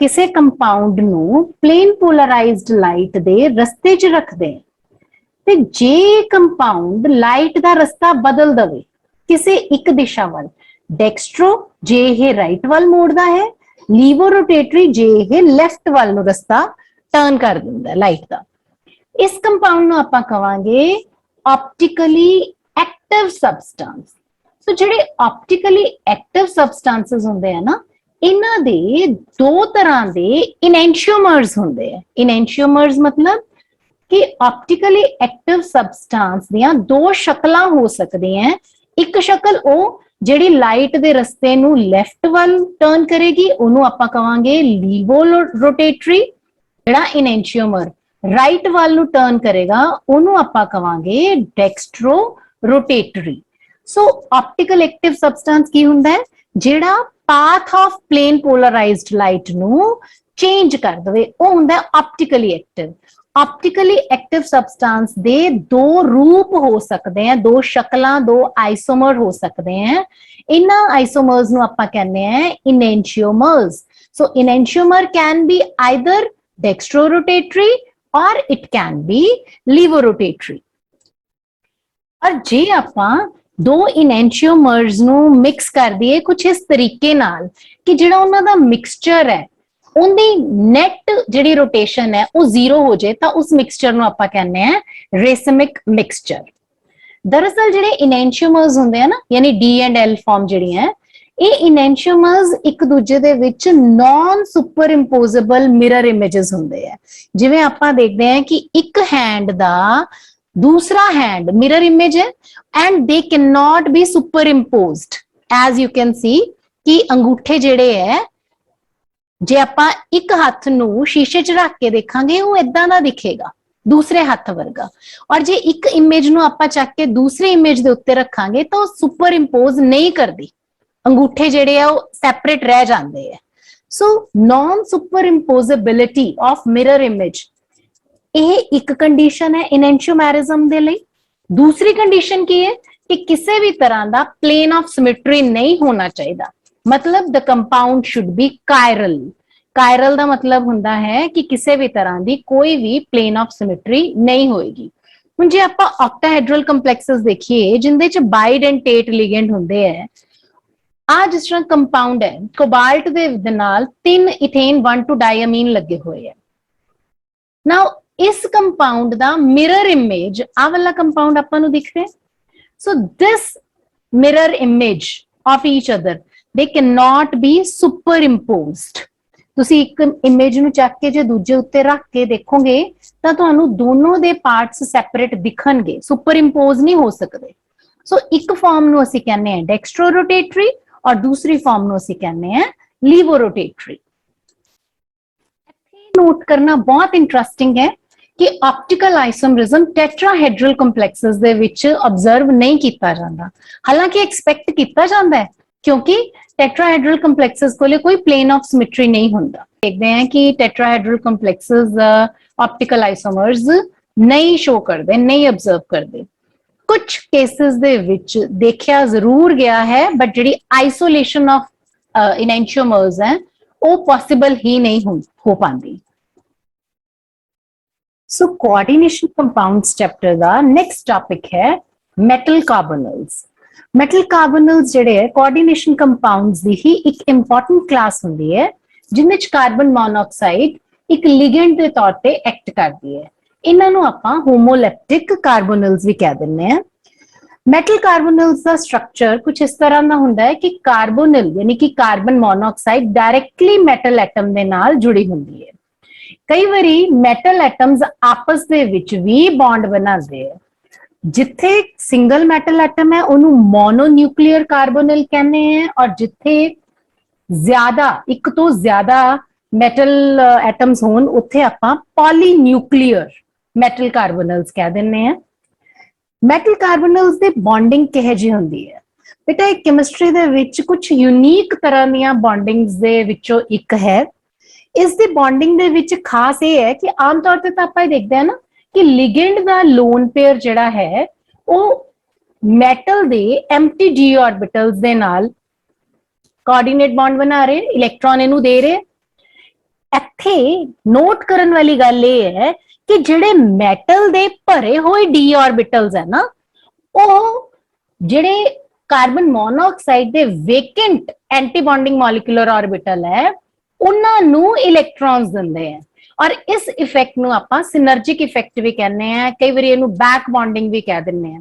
ਇਸ ਸਿਨਰਜਿਕ ਇਫੈਕਟ ਕਰਕੇ ਮਤਲਬ ਮੈਟਲ ਦੇ ਭਰੇ ਹੋਏ ਜਿਹੜੇ ਆਰਬਿਟਲਸ ਹੈ ਉਹ ਆਪਣੇ ਇਲੈਕਟ੍ਰੋਨ ਕਾਰਬਨ ਮੋਨੋਆਕਸਾਈਡ ਦੇ ਐਂਟੀ ਬੌਂਡਿੰਗ ਮੋਲੀਕੂਲਰ ਆਰਬਿਟਲਸ ਨੂੰ ਬੈਕ ਡੋਨੇਟ ਕਰਦੇ ਆ, ਜਿੰਦੇ ਨਾਲ ਇਸ ਸਿਨਰਜਿਕ ਇਫੈਕਟ ਦੇ ਨਾਲ ਮੈਟਲ ਕਾਰਬੋਨਿਲ ਬੌਂਡ ਜਿਹੜਾ ਹੈ ਬਹੁਤ ਹੀ ਜ਼ਿਆਦਾ ਸਟਰੋਂਗ ਹੋ ਜਾਂਦਾ ਹੈ।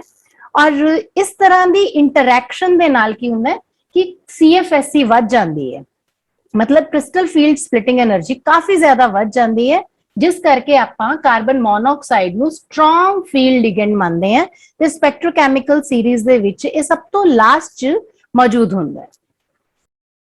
ਮੈਟਲ ਕਾਰਬੋਨਲਸ ਕਿਵੇਂ ਪ੍ਰਿਪੇਅਰ ਕੀਤੇ ਜਾਂਦੇ ਆ? ਦੋ ਤਰੀਕਿਆਂ ਨਾਲ ਕੀਤੇ ਜਾ ਸਕਦੇ ਆ। ਇੱਕ ਤਰੀਕਾ ਤਾਂ ਹੈ ਡਾਇਰੈਕਟ ਮਿਕਸਿੰਗ, ਜਿੰਦੇ ਵਿੱਚ ਆਪਾਂ ਜਿਵੇਂ ਫਾਈਨਲੀ ਡਿਵਾਈਡਡ ਨਿਕਲ ਹੈਗਾ ਪਾਊਡਰ ਹੈ ਉਹਦੇ ਉੱਤੋਂ ਦੀ ਕਾਰਬਨ ਮੋਨੋਆਕਸਾਈਡ ਪਾਸ ਕਰਦੇ ਆ ਤਾਂ ਟੈਟਰਾ ਕਾਰਬੋਨਿਲ ਨਿਕਲ ਬਣ ਜਾਂਦਾ ਹੈ। ਆਇਰਨ ਦੇ ਕੇਸ ਦੇ ਵਿੱਚ ਆਪਾਂ ਨੂੰ ਟੈਂਪਰੇਚਰ ਪ੍ਰੈਸ਼ਰ ਕੰਡੀਸ਼ਨਸ ਜਿਹੜੀਆਂ ਮੋਨੀਟਰ ਕਰਨੀਆਂ ਪੈਂਦੀਆਂ, ਡਾਇਰੈਕਟ ਮਿਕਸਿੰਗ ਨਾਲ ਬਣਦਾ ਹੈ। ਕਈ ਵਾਰੀ ਸਾਲਟਸ ਤੋਂ ਵੀ ਮੈਟਲ ਕਾਰਬੋਨਲਸ ਜਿਹੜੇ ਆ ਉਹ ਬਣਾਏ ਜਾ ਸਕਦੇ ਆ। ਮੈਟਲ ਕਾਰਬੋਨਲਸ ਦੇ ਜਨਰਲ ਕੈਰੈਕਟਰਿਸਟਿਕਸ ਕੀ ਹੈ? ਪਹਿਲਾ ਕਿ ਆਮ ਤੌਰ ਤੇ ਮੈਟਲ ਕਾਰਬੋਨਲਸ ਰੂਮ ਟੈਂਪਰੇਚਰ ਤੇ ਸੋਲਿਡ ਹੁੰਦੇ ਆ, ਹਾਲਾਂਕਿ ਆਇਰਨ ਤੇ ਨਿਕਲ ਕਾਰਬੋਨਲ ਜਿਹੜੇ ਹੈ ਉਹ ਰੂਮ ਟੈਂਪਰੇਚਰ ਤੇ ਲਿਕੁਇਡ ਹੁੰਦੇ ਆ। ਜਿੰਨੇ ਵੀ ਮੋਨੋਨਿਊਕਲੀਅਰ ਕਾਰਬੋਨਲ ਹੈ ਉਹਨਾਂ ਦੇ ਵੇਪਰ ਈਜ਼ੀਲੀ ਬਣ ਜਾਂਦੇ ਆ, ਉਹ ਵੋਲੇਟਾਈਲ ਇਨ ਨੇਚਰ ਹੁੰਦੇ ਆ and they are toxic also, ਜ਼ਹਿਰੀਲੇ ਹੁੰਦੇ ਆ। ਮੋਨੋਨਿਊਕਲੀਅਰ ਜਿਹੜੇ ਵੀ ਕਾਰਬੋਨਲਸ ਹੈ ਉਹ ਜਾਂ ਤਾਂ ਕਲਰਲੈਸ ਹੋਣਗੇ ਜਾਂ ਲਾਈਟ ਕਲਰਡ ਹੋਣਗੇ, ਜਦਕਿ ਪੋਲੀਨਿਊਕਲੀਅਰ ਜਿਹੜੇ ਹੈ ਕਾਰਬੋਨਲਸ ਉਹ ਡੀਪਲੀ ਕਲਰਡ ਹੋਣਗੇ। ਜੇ ਆਪਾਂ ਆਇਰਨ ਦਾ ਹੀ ਦੇਖੀਏ ਨਾ, ਜਿੱਥੇ ਪੋਲੀਨਿਊਕਲੀਅਰ ਆਇਰਨ ਹੈ ਉੱਥੇ ਆਪਾਂ ਦੇਖ ਸਕਦੇ ਹਾਂ ਕਿ grass green, deep grass green colour ਹੁੰਦਾ ਹੈ, ਔਰ ਜੇ ਆਪਾਂ ਸਿੰਪਲ ਮੋਨੋਨਿਊਕਲੀਅਰ ਆਇਰਨ ਕਾਰਬੋਨਲ ਦੇਖਦੇ ਹਾਂ ਤਾਂ ਉਹ ਜਾਂ ਤਾਂ ਕਲਰਲੈਸ ਹੁੰਦਾ ਹੈ, ਜੇ ਹੁੰਦਾ ਵੀ ਹੈ ਕਲਰਡ ਤਾਂ ਹਲਕਾ ਜਿਹਾ ਸਟ੍ਰॉ ਕਲਰਡ ਹੁੰਦਾ ਹੈ, ਬਹੁਤ ਲਾਈਟ ਕਲਰ ਹੁੰਦਾ ਬੇਟਾ ਇਹਦਾ। ਮੈਟਲ ਕਾਰਬੋਨਲ ਬੌਂਡ ਜਿਹੜਾ ਹੈ ਨਾ ਉਹਦੇ ਵਿੱਚ ਆਪਾਂ ਦੇਖਦੇ ਹਾਂ ਕਿ ਸਿਗਮਾ ਤੇ ਪਾਈ ਬੌਂਡ ਦੋਨਾਂ ਦੇ ਕਰੈਕਟਰ ਹੁੰਦੇ ਆ। ਜਿਵੇਂ ਪਾਈ ਬੌਂਡਿੰਗ ਜਿਹੜੇ ਸਾਈਡਵੇਜ਼ ਓਵਰਲੈਪਿੰਗ ਨਾਲ ਆਪਾਂ ਕਹਿੰਦੇ ਹਾਂ ਕਿ ਉੱਥੇ ਬਣਦੀ ਹੈ, ਬੈਕ ਬੌਂਡਿੰਗ ਟਾਈਪ ਆਪਾਂ ਉਹਨੂੰ ਕਹਿ ਸਕਦੇ ਹਾਂ। ਸੋ ਇੱਕ ਅਜਿਹਾ ਯੂਨੀਕ ਬੌਂਡ ਹੈ ਜਿੱਥੇ ਸਿਗਮਾ ਬੌਂਡ ਵਾਲਾ ਕਰੈਕਟਰ ਵੀ ਹੋਏਗਾ ਤੇ ਪਾਈ ਬੌਂਡ ਵਾਲਾ ਕਰੈਕਟਰ ਵੀ ਹੋਏਗਾ। ਮੈਟਲ ਕਾਰਬੋਨਲਸ ਜਿਹੜੇ ਆ ਉਹ ਰਿਐਕਟਿਵ ਹੁੰਦੇ ਆ ਤੇ ਉਹਨਾਂ ਦੀ ਰਿਐਕਟਿਵਿਟੀ ਦੇ ਦੋ ਰੀਜ਼ਨ ਹੁੰਦੇ ਆ। ਇੱਕ ਇਹਨਾਂ ਦੀ ਰਿਐਕਟਿਵਿਟੀ ਦਾ ਕਾਰਨ ਮੈਟਲ ਸੈਂਟਰ ਤੇ ਕਾਰਬਨ ਮੋਨੋਆਕਸਾਈਡ ਲਿਗੈਂਡ ਹੁੰਦੇ ਆ। ਮੈਟਲ ਕਾਰਬੋਨਲਸ ਜਿਹੜੇ ਆ ਉਹ ਕਾਫੀ ਤਰੀਕੇ ਨਾਲ ਇੰਡਸਟਰੀਜ਼ ਦੇ ਵਿੱਚ ਜਾਂ ਲੈਬੋਰੇਟਰੀ ਦੇ ਵਿੱਚ ਯੂਜ਼ ਕੀਤੇ ਜਾਂਦੇ ਆ। ਇੰਡਸਟਰੀਜ਼ ਤਾਂ ਮੇਨਲੀ ਕੈਟਾਲਿਸਟ ਦੇ ਤੌਰ ਤੇ ਯੂਜ਼ ਕੀਤੇ ਜਾਂਦੇ ਆ ਤੇ ਆਰਗੈਨਿਕ ਸਿੰਥੇਸਿਸ ਦੇ ਵਿੱਚ ਇਹ ਐਜ਼ ਪ੍ਰੀਕਰਸਰਸ ਇਸਤੇਮਾਲ ਕੀਤੇ ਜਾਂਦੇ ਆ। ਆਈ ਹੋਪ ਸਟੂਡੈਂਟਸ ਕਿ ਤੁਹਾਨੂੰ ਕੋਆਰਡੀਨੇਸ਼ਨ ਕੰਪਾਊਂਡਸ ਚੈਪਟਰ ਅੱਛੇ ਤਰੀਕੇ ਨਾਲ ਸਮਝ ਲੱਗ ਗਿਆ ਹੋਵੇਗਾ। ਨੋਟਸ ਤੁਸੀਂ ਡਿਸਕ੍ਰਿਪਸ਼ਨ ਬਾਕਸ ਚੋਂ ਲੈ ਹੀ ਸਕਦੇ ਹੋ।